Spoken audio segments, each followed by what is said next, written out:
YouTube channel. And guys, by the way, thankful po ako sa inyo kasi ang dami ko na pong viewers and subscribers. Yung ano po, nung last week po, nireview ko po lahat ng video ko. Ang pangit po ng boses ko.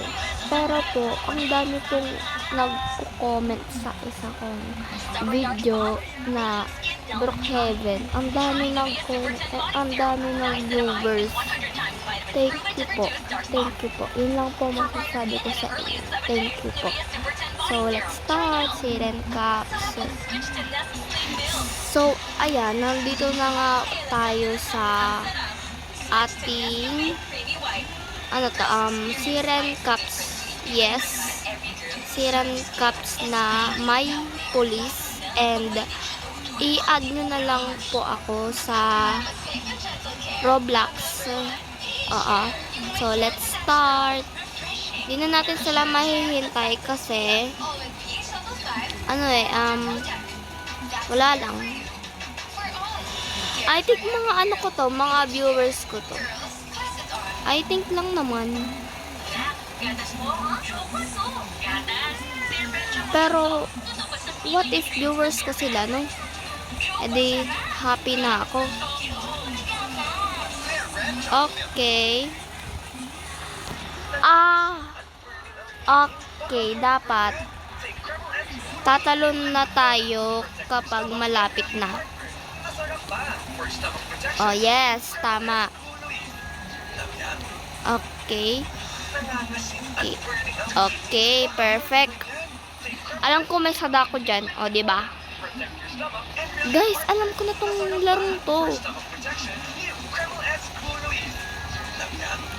So, ayun.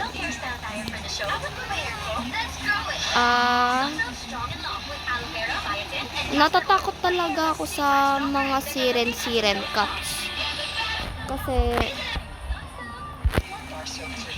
di talaga ako sanay sa mga escape.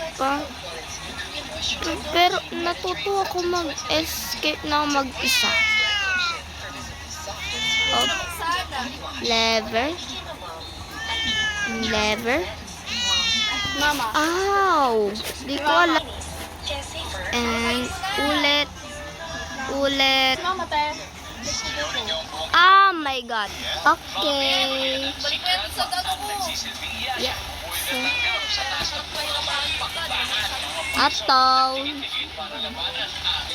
Okay. Okay na siya. Don't get too close. Okay. Hindi ako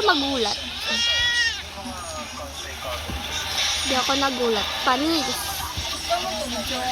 Okay, di pa ako tapos. Nagkasipon. Hala! Oo, nagulat ako. Dire-diretso. May nakita akong bag dito sa upuan. Ano ba yan? Tapos lumabas na po, tinawag ko yung tsaya ko, sabi ko may tao dun sa loob ng bahay nyo. Pagmamayari ng 76 anyo sa si Lola Epifania ang ninakaw na bag na may laman umanong perang nasa 20,000 piso.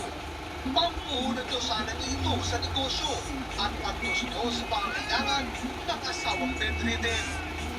Siyempre po, kinuha pa lang yung sa buhay. Hindi ko pa nga nahuhulugan eh. Kasi yung asawa ko, bibiling gasto sa diaper, sa gamot. Yes, sana tapos nakauwi na. siya para pagbayaran niya ginagawa niya. Agad nitong na-report sa barangay at natukoy na raw nila ang lalaki.